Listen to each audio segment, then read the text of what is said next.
Hello and welcome to Steady Step English. Hello, everyone. Today, we are going to talk about a challenge that I think affects all of us, Yes, definitely. grocery shopping.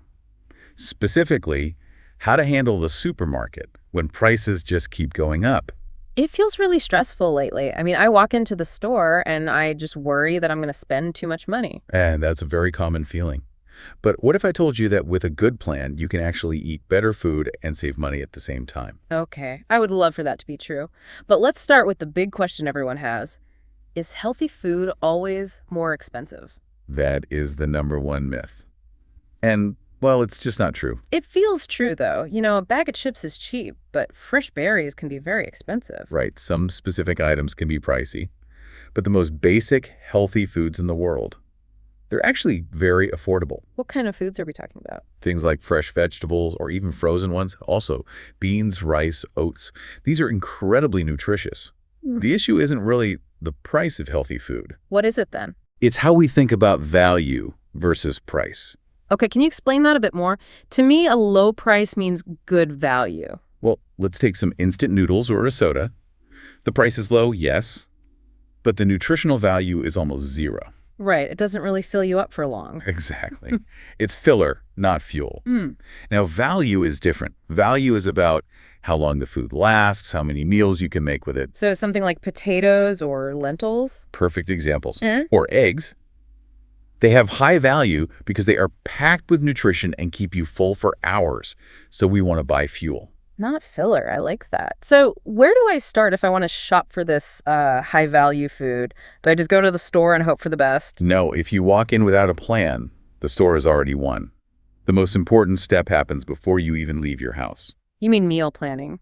Yes, meal planning is your strongest tool. You just sit down and plan your meals for the week ahead. Breakfast, lunch, and dinner. All of it. And then you make a list. This stops you from buying random things you don't actually need. That makes sense. I often buy things I think I need, then I get home and find I already have 2 of them. Oh, that's another tip. Shop in your own kitchen first. Check what I already have in the cupboard. Exactly. See what's hiding back there. A can of tomatoes, a bag of rice. Plan your meals around those items first. Okay, so that's meal planning. But what about when I shop? My mom used to say I should never go to the store when I'm hungry. Is that real? Oh, it is very real. It's actually scientific. Really? Yes. When you're hungry, your brain looks for high-calorie, instant energy. It changes how you make decisions. So I'm more likely to grab junk food. That's right. You're more likely to make an impulse purchase. That's when you see a chocolate bar at the checkout and just grab it without thinking. I am definitely guilty of that. Yeah. Okay, so I should eat first, and I have my list. Now I'm in the store. How do I navigate it? A great trick is to think about the shape of the store. The shape. Yes, the layout. Most of the fresh, whole foods are placed around the outer edges. So the produce section with fruits and vegetables, the dairy, the meat. All of those are usually on the perimeter. The middle aisles are, let's say, the danger zone. Because that's where the processed packaged foods are. Exactly. If you mostly shop around the edges, you will naturally buy healthier food. That's a simple rule. I like that. But what about when I do need to go into an aisle for, say, pasta or oil? Where should I be looking on the shelves? This is where you need to understand a little bit of psychology. Shelf psychology. Yes. The most expensive items are almost always placed right at your eye level. Because that's where you look first. Of course. Companies pay extra for that spot.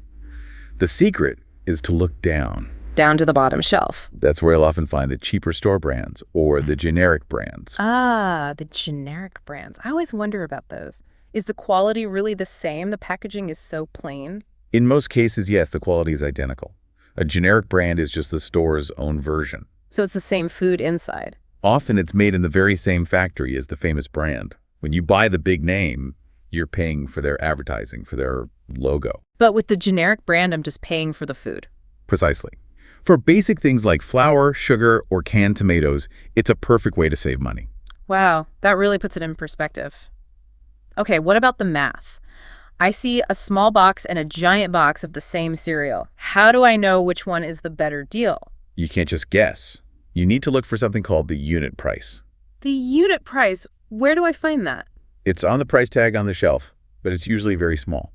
It will tell you the price per ounce or per 100 grams. So it breaks it down to the same measurement for every box. Yes, that's the only way to truly compare. Sometimes a smaller box that's on sale is still more expensive per gram than the regular large box. I'll have to remember to look for that tiny number. Now, what about buying in bulk? You know, those huge bags of rice or oats. Is that a good idea? It can be a fantastic way to save money. But, and this is big but, What's the condition? you have to be realistic. Will you actually use all of it before it goes bad? So food waste. Food waste is the biggest enemy of a budget. If you buy a huge bag of salad and half of it rots, you didn't save money. You lost money. So bulk buying is better for things that don't spoil. Right. Things like rice, pasta, toilet paper, canned goods, those are safe bets. That makes sense. I have another question about convenience. I sometimes buy baby carrots or the pre-cut melon. It saves time. Right. It does. But is it a bad deal? It's not wrong, but you are paying what I call a convenience tax. Convenience tax? Yes. When the store does the work for you, the washing, peeling, chopping, they add that cost to the price. So a whole carrot is cheaper than a bag of baby carrots. Much cheaper. You can buy a whole watermelon for $5 or a tiny container of cut watermelon for the same price. By cutting it yourself at home, you're basically paying yourself for 5 minutes of work. I like that idea. I'm paying myself. Okay, one more technical question. Those dates on the packages. Sell by, use by. They confuse me. They confuse everyone, and they cause so much waste. Here's a simple way to think about it. A use by, or expiration date, is usually about safety, especially on meat and dairy.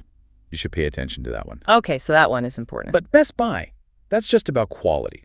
The food is still safe to eat.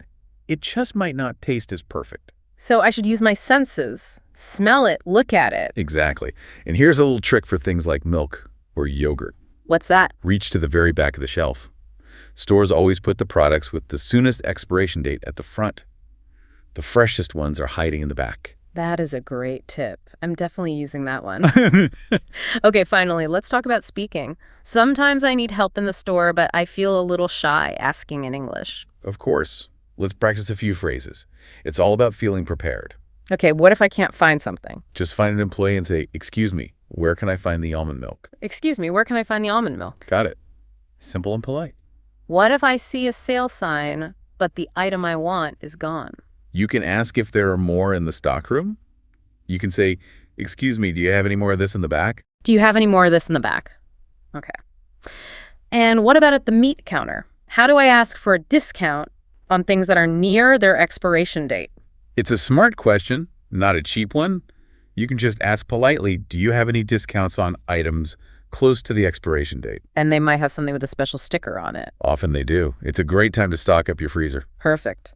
Last one, the nightmare scenario. I'm at the checkout and the price on the screen is wrong. You have to speak up. It is your money. But I don't want to hold up the line.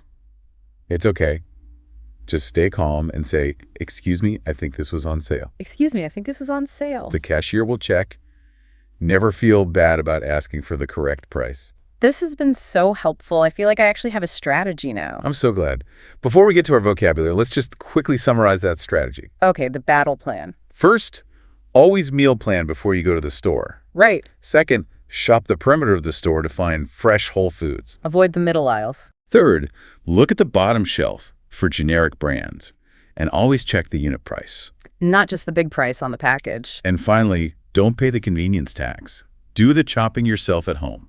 That's a great summary. I think it's time for our vocabulary word tour. It is. We have 10 key words from our discussion today. I'll give the word and definition. And I'll give an example sentence. Let's begin. Number 1, generic brand.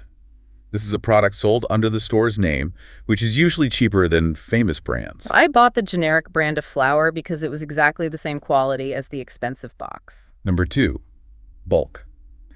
This means purchasing goods in large quantities to lower the unit cost. We buy toilet paper in bulk because we have a large family and plenty of storage space. Number 3, produce section. This is the specific area of the supermarket where fresh fruits and vegetables are displayed. The produce section looks very colorful in the summer with all the fresh berries. Number 4, expiration date. This is the date printed on the package indicating when the food is no longer safe to eat. I always check the expiration date on the milk before I put it in my cart. Number 5, impulse purchase. This is a buying decision made suddenly, without any prior planning. That magazine at the checkout counter was a total impulse purchase. Number 6, unit price. This is the cost of an item per standard unit of measurement, like per gram or per ounce. Comparing the unit price helped me see that the big bottle of oil was actually a better deal. Number 7. Meal planning. This is the process of deciding your menu for the week in advance to create a grocery list. Since I started meal planning, I throw away much less food at the end of the week. Number 8. Discount. This is a deduction from the usual cost of something. The bakery offers a 50% discount on bread after 8 o'clock in the evening. Number 9. Shelf. This is the flat horizontal plane where products are stored in a shop. The cookies I wanted were on the top shelf, so I had to reach up high. And number 10. Value. This is the benefit or nutrition you get from a product relative to its cost. Lentils offer incredible value because they are very cheap but full of protein. That's it for today. Remember, every minute you spend listening is a step closer to fluency. If you enjoyed this lesson, please subscribe and join our learning community. Before you go, I have a challenge for you. Write one new word you learned today in the comment field below. I will see you at our next episode at Steady Step English.